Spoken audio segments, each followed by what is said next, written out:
السلام علیکم، کیسے ہیں آپ لوگ؟ امید ہے آپ اپنی فیملی کے ساتھ خیر و آفیت کے ساتھ ہوں گے۔ دوستو، پچھلے ویڈیو میں ہم نے بات کی تھی کہ ساری کائنات کو بنانے والا خدا ہے، یعنی اللہ۔ تو اگر ساری کائنات کو اللہ نے بنایا تو اللہ کو کس نے بنایا، اس بارے میں ہم نے بات کی تھی۔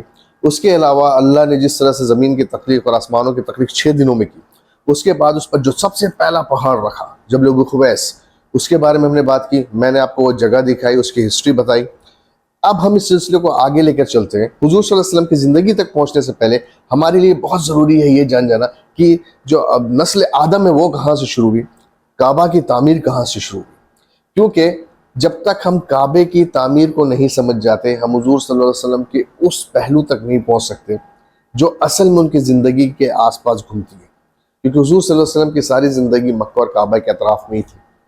اور ہم یہ بھی جاننے کی کوشش کریں گے کہ حضور صلی اللہ علیہ وسلم کی نسل جو ہے وہ کس طرح سے ابراہیم علیہ السلام اور اسماعیل علیہ السلام سے جڑتی ہے، تو ان کے بارے میں بھی جاننا ہمارے لیے بہت ضروری ہے۔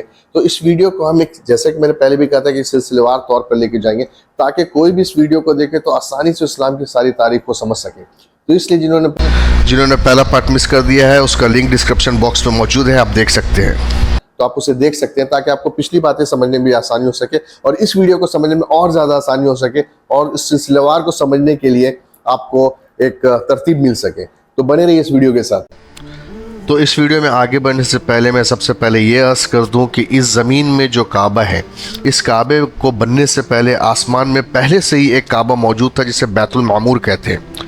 اور اس کعبے کے بارے میں فرمایا جاتا ہے، مفسرین کہتے ہیں کہ اگر اس کعبے کو آسمانوں سے اتار کر زمین میں رکھا جائے تو یہ عین اسی جگہ پر بیٹھے گا جہاں آج یہ مکے میں جو کعبہ موجود ہے۔ اس کے علاوہ 70,000 فرشتوں کا ایک جھنڈ جو لگاتار اس بیت المعمور کے طواف کرتا رہتا ہے، اور ان کی باری اب قیامت تک کے لیے بھی ان کی دوبارہ اس کے طواف کرنے کی باری نہیں آئے گی، اس بیت المعمور کی زیارت کی باری نہیں آئے گی۔ تو ہم صرف اس سے اندازہ لگا سکتے ہیں کہ اللہ کے فرشتوں کی تعداد کیا ہوگی۔ اسی طرح آپ صلی اللہ علیہ وسلم نے بھی جب ان کا معراج ہوا تھا تو آپ صلی اللہ علیہ وسلم نے دیکھا کہ کعبے کی دیوار یعنی بیت المعمور کی دیوار پر ایک شخص ٹیک لگا کر بیٹھا ہے، اور ان کی شکل آپ صلی اللہ علیہ وسلم سے بہت مشابہت کرتی ہے۔ تو آپ صلی اللہ علیہ وسلم نے جبرائیل علیہ السلام سے پوچھا کہ یہ شخص کون ہے، تو انہوں نے بتایا یہ آپ کے دادا ابراہیم علیہ السلام ہے۔ تو یہ ہم نے بات کی کعبے کی، بیت المعمور کی، لیکن کعبے کی تعمیر شروع کیسے ہوئی اس زمین میں؟ تو اس سے پہلے ہمیں یہ جاننا ضروری ہے کہ کعبے کی جو تعمیر کرنے والے تھے وہ کون تھے۔ یہ تھے آدم علیہ السلام اور حوا علیہ السلام، جنہیں ایک نافرمانی کی وجہ سے اللہ نے جنت سے نکال دیا تھا اور انہیں زمین پہ بھیج دیا تھا۔ روایتوں کے مطابق جو آدم علیہ السلام ہے انہیں شری لنکا کے کسی جگہ پر اتارا گیا تھا، اور جو حوا علیہ السلام تھی ان کو جدہ کے شہر میں اتارا گیا تھا۔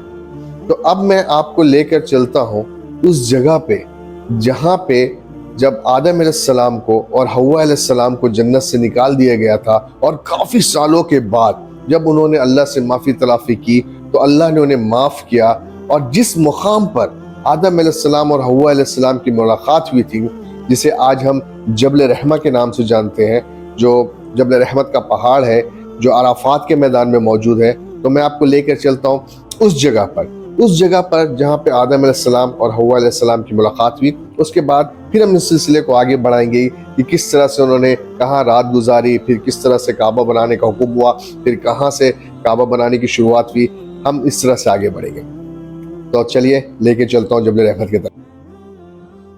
اور اس وقت میں موجود ہوں عرفات کے میدان کا وہ پہاڑ جسے جبل عرفات بھی کہتے ہیں اور جبل رحمہ بھی کہتے ہیں۔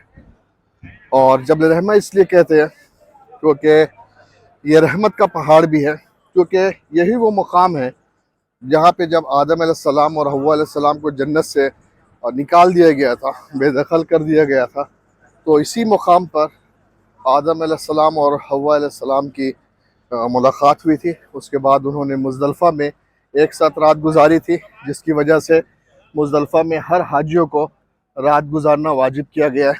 اور اسی پہاڑ پہ جو میرے پیچھے آپ دیکھ رہے ہیں یہ جبل رحمہ پہاڑ ہے۔ یہ سارے فاؤنٹنس ہیں جو حج کے وقت میں یہاں سے پانی کے جو چھیٹے جو ہیں حاجیوں کو دیے جاتے ہیں۔ اور یہ وہ میدان ہے اور یہ وہ پہاڑ ہے جسے جبل رحمت اور عرفات کا بھی پہاڑ کے نام سے جانا جاتا ہے۔ ایک چیز جو سب سے امپورٹنٹ ہے، جو جاننا بہت ضروری ہے، کہ اس پہاڑ پہ چڑھنے کا کوئی ثواب نہیں ہے۔ اگر آپ یہ سمجھ کر چڑھتے ہیں کہ میں اس پہاڑ پہ چڑھوں گا تو مجھے ثواب ملے گا، نہیں ہے۔ اور میں اس وقت اوپر نہیں جا رہا ہوں، لیکن اگر آپ اوپر اس پیلر کے طرف جائیں گے تو لوگوں کے ان گنت نام لکھے ہوئے موجود ہوں گے وہاں پہ، اس جگہ پر، اور وہاں بار بار لکھا ہوا ہے کہ یہاں پر آپ اپنا نام وغیرہ کچھ نہیں لکھیں۔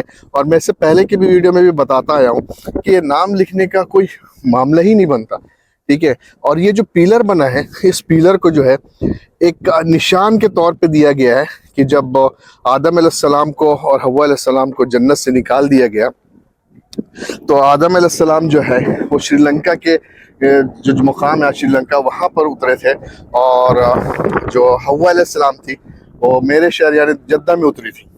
اور اس جگہ پر جب ان لوگوں نے اللہ سے کافی معافی مانگی تو اللہ نے دونوں کو معاف کیا، اور اس جگہ پر ان دونوں کی ملاقات ہوئی تھی، آدم علیہ السلام اور حوا علیہ السلام کی۔ پھر اس کے بعد یہاں سے نکل کر انہوں نے مزدلفہ میں ایک ساتھ رات گزاری تھی، جس کے لیے مزدلفہ میں رات گزارنا ضروری ہے۔ اور ایک یہ پرانا سا کنواں ہے جس پہ وضو وغیرہ اور غسل وغیرہ کیا جاتا تھا اس زمانے میں۔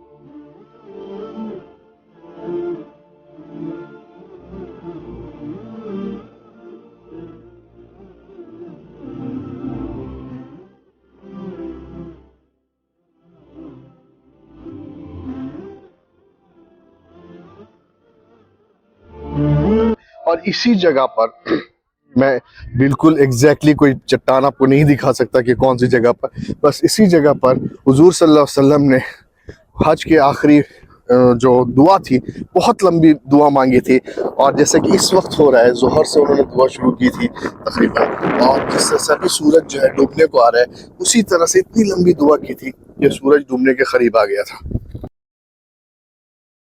اور اس کے علاوہ حج کے دوران عرفات کی اس جگہ کو خاص اہمیت کا حامل ہے۔ عرفات کی طرف پیدل چلنا اور وہاں کھڑے ہو کر نماز ادا کرنا حج کا ایک بہت لازمی حصہ ہے، جیسا کہ رسول اللہ صلی اللہ علیہ وسلم نے فرمایا کہ حج عرفات ہے، یعنی جو سب سے امپورٹنٹ ایلیمنٹس ہے حج کا وہ عرفات ہے۔ اس کا مطلب یہ ہے کہ جو عرفات پر کھڑے ہونے کا حصہ چھوڑ دیتا ہے، یعنی اس کا حج ضائع ہو جاتا ہے، تو یہ وہ اتنی امپورٹنٹ جگہ ہے۔ اور اسے جبل رحمت اس لیے بھی کہتے ہیں کہ جب آدم علیہ السلام اور حوا علیہ السلام کو جنت سے نکالا گیا، ان کی ملاقات یہاں پر ہوئی، تو انہوں نے اللہ سے معافی مانگی، اور اللہ نے اسی مقام پر جو ہے ان کی دعا کو قبول کیا اور انہیں معاف فرمایا۔ تو اسی وجہ سے جو ہے پھر یہ حج کا بھی ایک لازمی حصہ بنا۔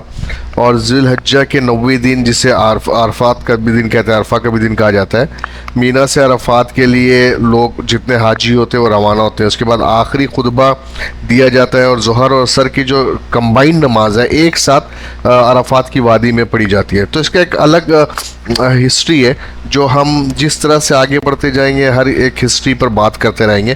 تو فی الحال ہم ابھی آدم اور حوا علیہ السلام کی زندگی کے بارے میں بات کر رہے ہیں، تو میں اتنا ہی تک لے کے چلوں گا جہاں تک وہ جو ہسٹری سے تعلق رکھتا ہے۔ تو اب ہم اس کے بعد آگے بڑھتے ہیں کہ یہاں سے ملاقات ہونے کے بعد پھر وہ کعبے کا تعمیر کا مرحلہ کیا تھا، اب ہم اس کی بات کریں گے۔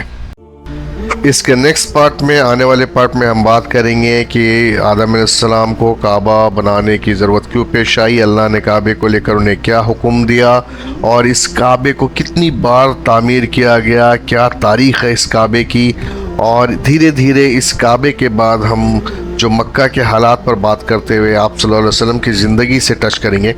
تو میری یہ سوچ ہے کہ میں ان تمام چیزوں کو ایک سرے سے لے کر چلوں تاکہ ہمیں ہر ایک چیز ایک ترتیب کے ساتھ سمجھ میں آئے۔ تو مجھے امید ہے کہ میری یہ کوشش بھی آپ کو پسند آئے گی، اور اگر آپ نے میرے چینل کو سبسکرائب نہیں کیا تو سبسکرائب کر لیجئے گا، اگر پسند آئے تو لائک کر لیجئے گا، اور اگر آپ دوسروں تک یہ پہنچانا چاہتے ہیں تو اسے شیئر کر دیجئے، اور لازمی بیل آئیکن کو دبا دیجئے تاکہ کوئی بھی نئے ویڈیوز میں بناؤں تو آپ کو وقت پہ مل جائے۔ تب تک کے لیے اپنا اور اپنی فیملی کا خاص خیال رکھیے گا، دعاؤں میں یاد رکھیے گا۔ خدا حافظ، السلام علیکم۔